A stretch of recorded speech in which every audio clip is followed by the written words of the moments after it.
મિત્રો, ભસ્મ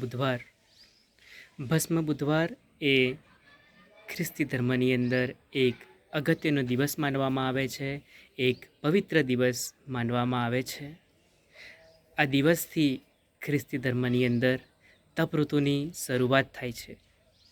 ભસ્મ બુધવારના દિવસે ખ્રિસ્તી શ્રદ્ધાળુ ભાઈ બહેનો ચર્ચમાં જાય છે અને ત્યાં ખ્રિસ્તી યજ્ઞ અર્પણ કરવામાં આવે છે અને મીસ દરમિયાન ભસ્મની વિધિ પણ કરવામાં આવે છે.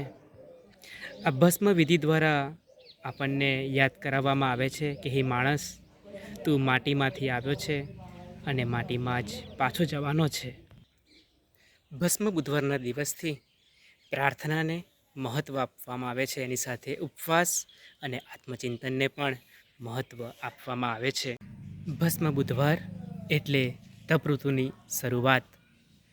તપ ઋતુનો સમયગાળો 40 દિવસનો હોય છે અને આ સમયગાળા દરમિયાન પશ્ચાતાપ કરવામાં આવે છે અને પ્રભુને વધુ નજીક જવાનો પ્રયત્ન કરવામાં આવે છે.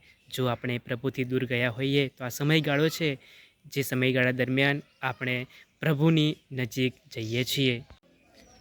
આ વર્ષે ભસ્મ બુધવાર 18 ફેબ્રુઆરી 2026ના રોજ આવે છે અને તે દિવસથી તપ ઋતુની શરૂઆત થાય છે. તો આવો આપણે બધા સાથે મળી પ્રાર્થના, પ્રાયશ્ચિત અને ઉપવાસ કરીએ.